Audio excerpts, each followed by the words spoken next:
आज हम लेसन 2 का जो टॉपिक है गुरु बीजाणु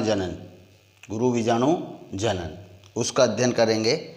अब देखो बेटा, जो गुरु बीजाणु जनन है इससे पहले हमने लघु बीजाणु जनन का अध्ययन किया था, ध्यान हो तो आपको।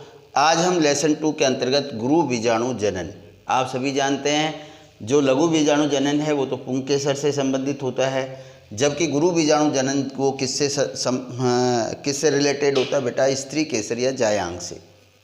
अब देखो बेटा, गुरु बीजाणु जनन क्या है कि भाई किस तरह से बीजांड के अंदर गुरु बीजाणु का निर्माण होता है, उस प्रोसेस को हम गुरु बीजाणु जनन कहते हैं। तो गुरु बीजाणु जो जनन है वो क्या है, गुरु बीजाणु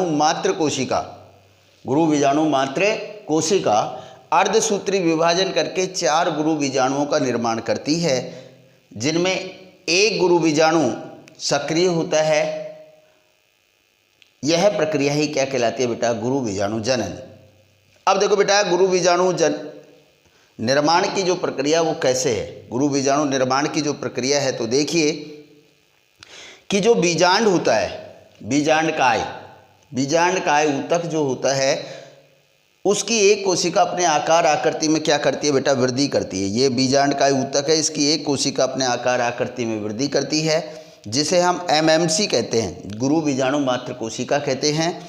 और ये गुरु बीजाणु मात्र कोशिका अपने आकार में क्या करती है बेटा, वृद्धि करती है और अर्धसूत्री विभाजन करके क्या करके बेटा, अर्धसूत्री विभाजन करके 4 गुरु बीजाणुओं का क्या करती है, निर्माण करती है, जिनमें से 3 गुरु बीजाणु सक्रिय हो जाते हैं, नष्ट हो जाते हैं। एक ही गुरु बीजाणु क्या रहता है बेटा, सक्रिय रहता है। तो ये गुरु बीजाणु निर्माण की क्या है बेटा, प्रक्रिया है।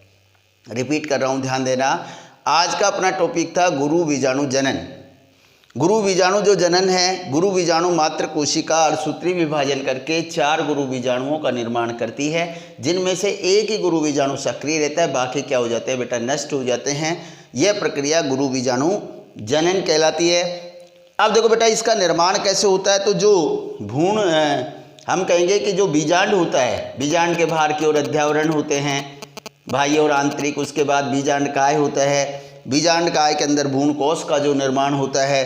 तो उसी प्रोसेस के तहत बीजांड काय ऊतक की एक कोशिका अपने आकार आकृति में परिवर्तन करती है, जिसे हम एमएमसी कहते हैं। एमएमसी का मतलब होता है मेगा मदर सेल, गुरु बीजाणु मात्र कोशिका। शेष कोशिका इसको चारों ओर से घेर लेती है और पोषण का कार्य करती हैं।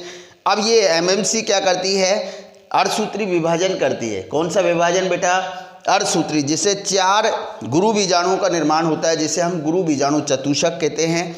इसमें से 3 तो निष्क्रिय हो जाते हैं, लेकिन एक सक्रिय रहता है। ये प्रोसेस गुरु बीजाणु क्या कहलाता है बेटा, जनन कहलाता है। इसी से आगे किसका निर्माण होता है बेटा, भ्रूण कोश का निर्माण होता है, जो लास्ट टॉपिक है इस लेसन का, जो हम कल डिस्कस करेंगे। Thank you, have a nice day.